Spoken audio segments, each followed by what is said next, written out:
Hello, everyone. Oh, lots of faces. Sorry. I think we'll kick off. We're at 22 past now. The session was 2 minutes over. If anyone joins, they've missed some of the fun, so it's on them. Very nice to meet you all.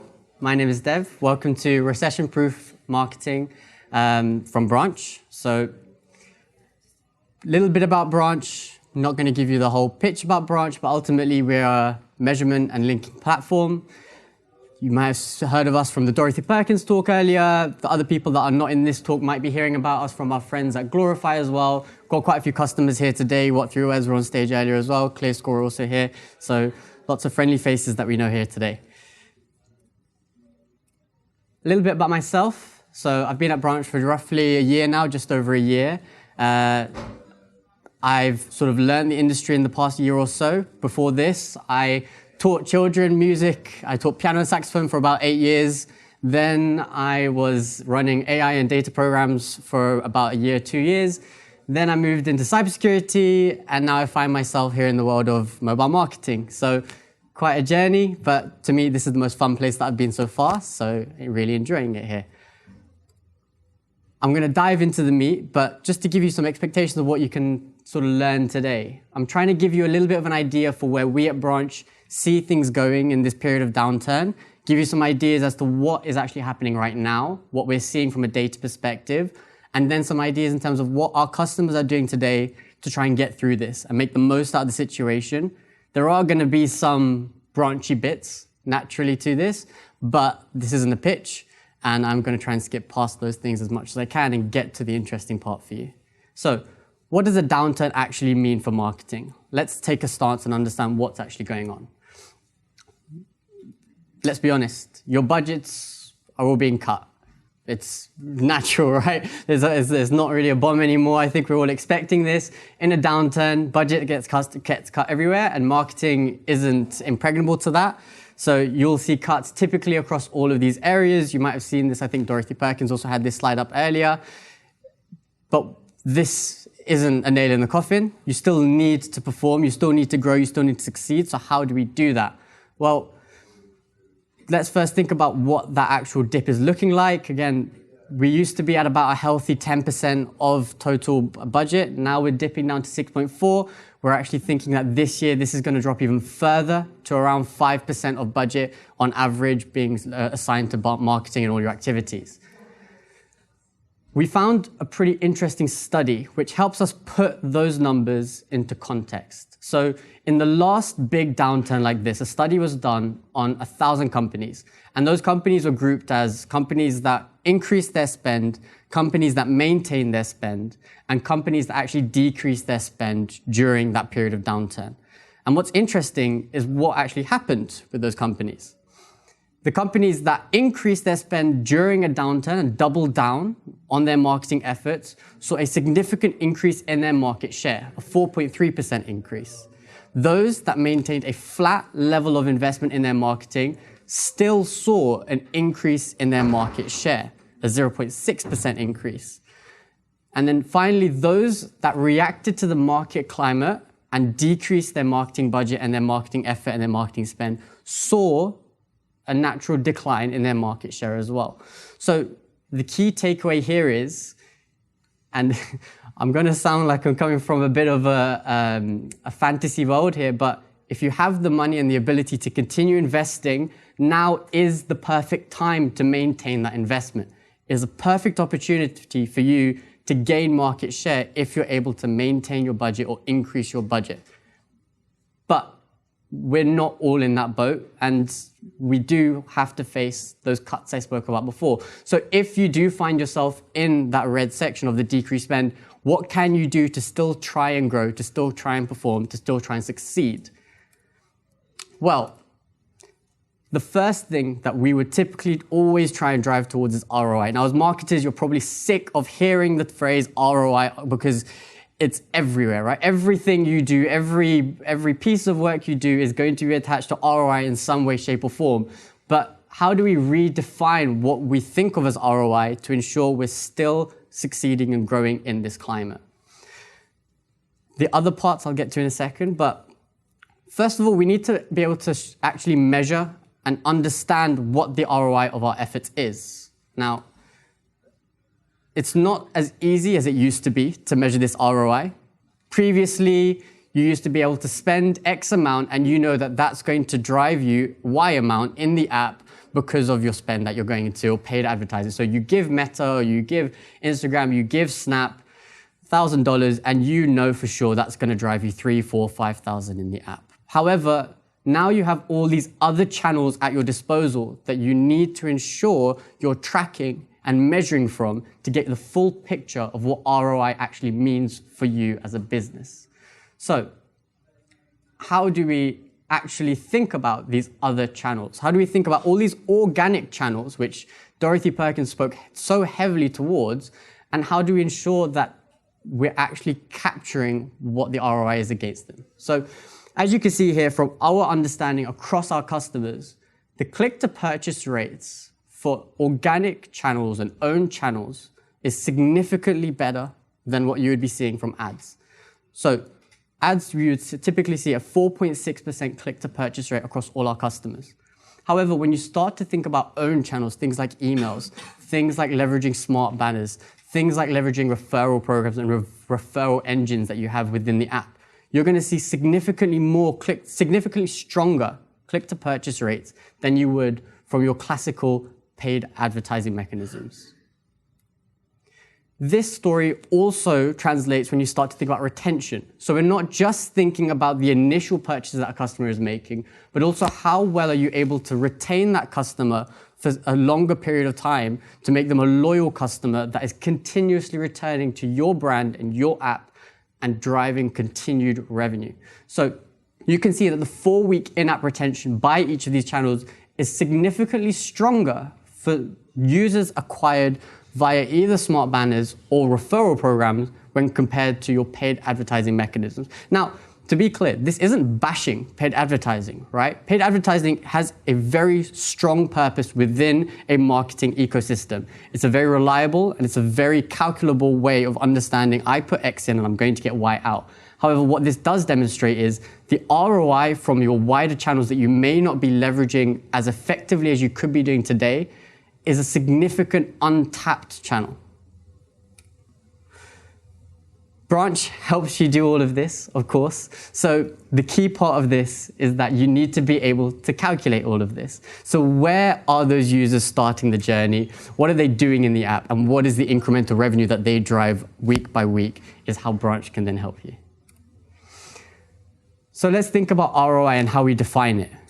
Today, you probably define it as starting from your CPIs, and then what does that mean from a ROAS perspective? But there's a number of other strategic ways of thinking about ROI, which you may or may not be including when you're thinking about it. A reduced cost to serve. Are you considering the ways in which transporting users to the app is reducing the cost of serving these customers? Take, for example, a telco company. If someone is able to communicate and get customer service through the app, as opposed to calling up your hot desk and your call centers, that's a significantly reduced cost to serve for that user, for you as a business, which ultimately generates significantly better profits for you. What is the incremental revenue of your app user when compared to your other users, so your mobile web users or your desktop users? Dorothy Perkins spoke to this when they said that their app users are 7 times, but they drive 7 times more revenue than their mobile web equivalents. So what is the comparison for you and your organizations? How much more valuable are your app users than your mobile web users? And is that value actually being included when you're thinking about the return on investment in transporting these users through your owned and organic channels? And then finally, what is the actual strategic value of having your app on a person's phone? A phone is, right now, it's a piece of real estate. When you think about it, you own your phone as a consumer, but then the apps on your phone are literally pieces of real estate that a business has got on you as a person at all times. It is a direct channel for you as a brand to interact with an individual user through push notifications or through bringing them back in via emails, owned channels, mobile web, transporting them back via banners, however you'd like to do it. But that real estate, what is the actual value of having that on the phone as a continuous channel that you can continue tapping into your customer base from?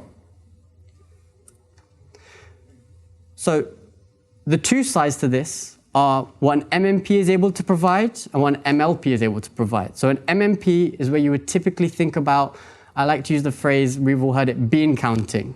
You know something happened, something happened here and something happened here. How do we connect those two dots?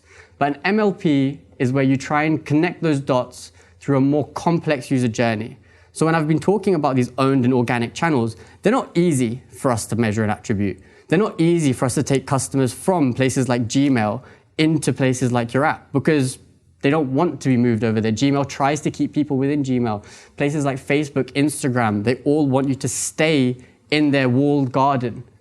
But if you're able to use an MLP to transport these users across, that gives you the whole picture where you're not then just thinking about your paid advertising. You're then thinking about all the channels that you have at your disposal.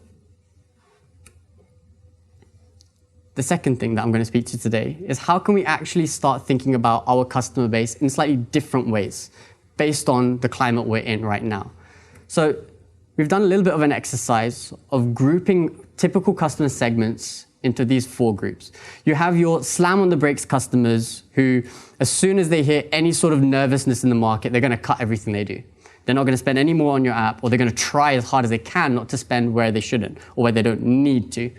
A pained but patient person is someone where, let's say, for example, you need something like, I don't know, let's say you've got an Invisalign, Invisalign ongoing. You might see that as a need, you might see it as critical dental care, however you want to think about it, but you're still going to keep paying for it even though you really, if you could avoid it, you would have. So it's painful, but you're still going to go forwards. Comfortably well off is where I endeavor to be hopefully one day, where I can live on an island and buy whatever I want, whenever I want, and not have to care about whatever's going on in the world. And then living for today is where I probably was about 5 years ago when I was in Infernos, drinking a lot and not really thinking about tomorrow. So how do we try and split these 4 customers against the actual products that matter? So we've put the products into 4 groups as well, just for simplicity's sake today. However, we've done a deeper analysis of this if you want to come and find me afterwards. So you've got your essentials, you've got your postponables, you've got your treats, and you've got your expendables. I'm not going to dive too much deeper into those because I'm pretty sure everyone here would understand what would typically fall into each of those categories. So then let's put this in a matrix. Let's think about the person that I said at the beginning that was going to slam on the brakes. For each of those types of product, how would their behavior change? Essentials are going to continue the same. You're never going to be able to stop the essentials. You might find alternatives, but you're never going to stop. Things like groceries. A lot of people are shifting away from your big grocers to your Lidl and Aldi's, where they have the value proposition of being significantly more wallet friendly and have better price points. So how can you use that same strategy with your offering and your product? Treats. If your offering falls into a treat segment, could you maybe think about shrink the sizing of the offering so it falls back down into that lower price point? So those customers who previously might have slammed on the brake now might have some more reason for justifying why they're going to purchase your product further. Postponables, we have more strategies here as well, and expendables as well. I have the full matrix of this for all 4 cross-combined. Not going to get it up, not going to walk you through the whole thing right now. Come and find me afterwards. Happy to sit down and talk you through it as well and understand your product in more detail. But how do we actually leverage these own channels? So The Iconic is an example that we partner with, where they use their emails to tap into that owned channel that they have on customers today. The email directs their customers onto their mobile website. The reason for this is they don't want a harsh experience of a customer having to download an app just because they received an email. However, that's completely down to the Iconic's choice. But the Iconic is able to know, because the link that's referred the customer to the mobile website carries context with it, the Iconic can serve them a smart banner that retains that context of the email, serves them with the same call to action that the email was trying to serve them, and gives them a slightly more aggressive move to the app proposition as well. Once you click on that, you're then taken to the app and taken to the same content that the email originally promised to deliver you.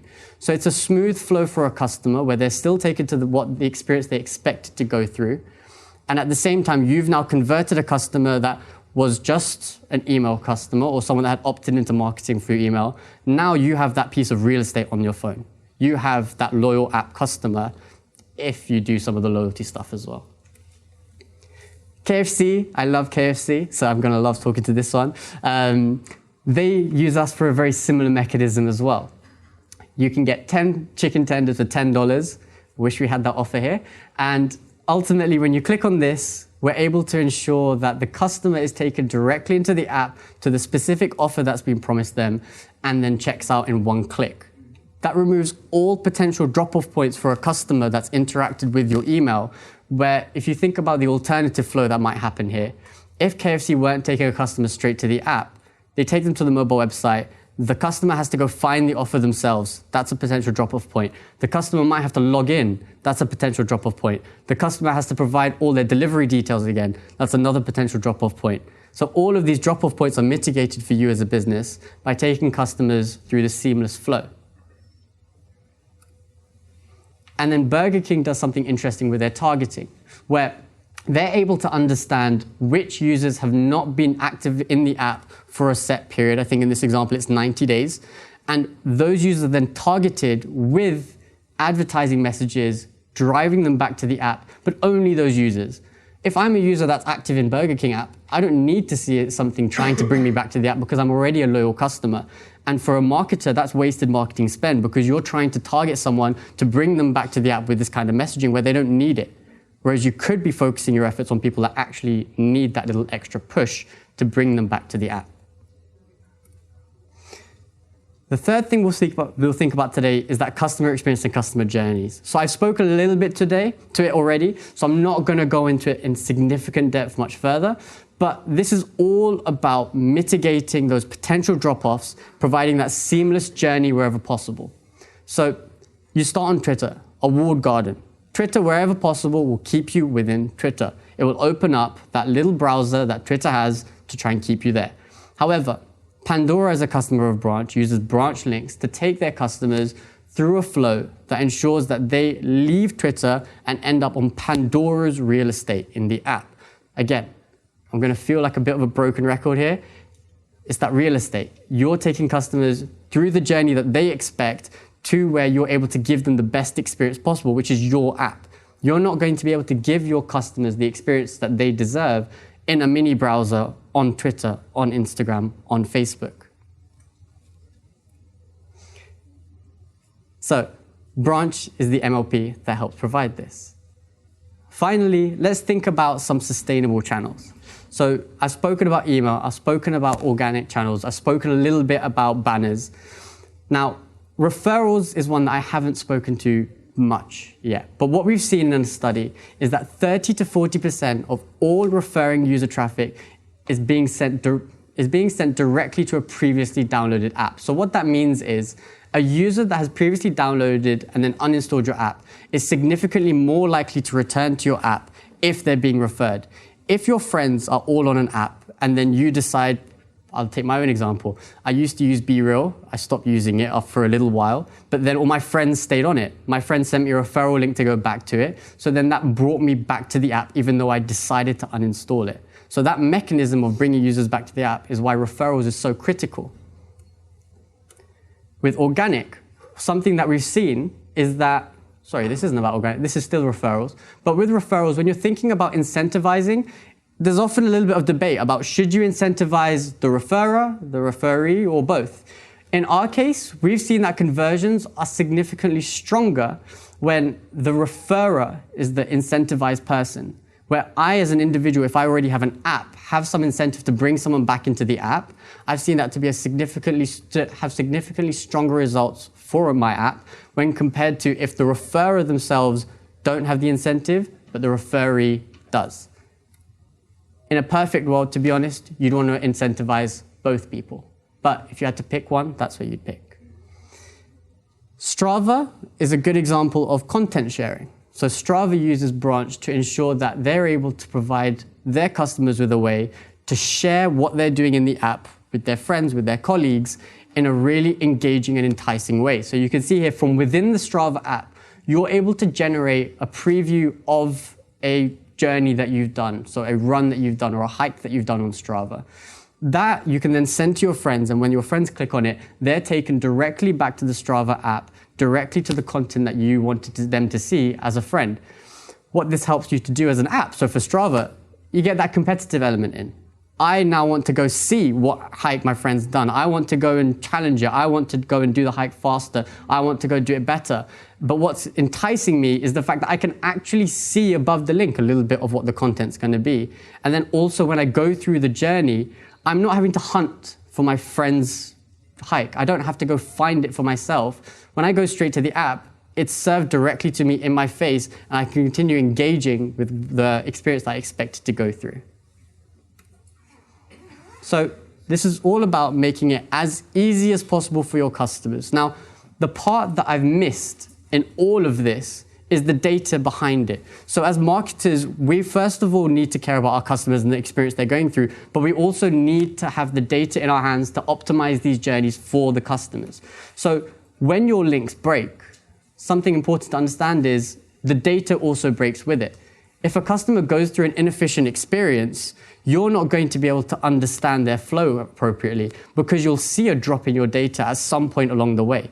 Whereas if your link takes them exactly where they intend to get to, as a provider, so as Branch, for example, we're able to ensure we provide you with all the data you need at every single touch point that happened along the way. And we can confidently say that because we know the link has performed as expected. Relevance. So I spoke about this a little bit with Strava. Yelp does it here. We want to try and ensure that customers are being pulled in or their friends are being pulled in using relevance. By personalizing what you're sharing, you can entice people into the app through their friends by giving a little bit extra than what they might just see from a boring, basic link. Personalization goes a long way. So this is speaking to the journeys banners, where you've probably seen on a lot of websites a normal static banner, which just at the bottom or at the top, which says, download the app or go to the app today. That typically has a 0.8% conversion rate. However, when you start to go to more advanced use cases of mid-page interstitials or full-page interstitials, you increase up to 2.1 and 5.4% conversion rates. So to recap, I'm aware we're all probably a little bit hungry, so I'll let you off 15 minutes early today. But first of all, let's hone in on what does ROI mean for us? How do we define it? And should we be redefining it? And what actually fills that ROI bucket for us? The segmentation. How do we think about our customers? How do we think about our product? And what tactics are we applying to really target those customers in the most optimal way? The experience, the journeys, and the channels that they're in. What journey are we trying to take customers on? Is it the most optimal journey? If it's not, why isn't it? And what data are we missing behind the scenes because of the broken journeys we might be serving to our customers? I'm going to pause there. I think that's actually the end of my talk today. So thank you very much. If you want to have a chat to me, come and find me afterwards. Yeah, I've been Dev.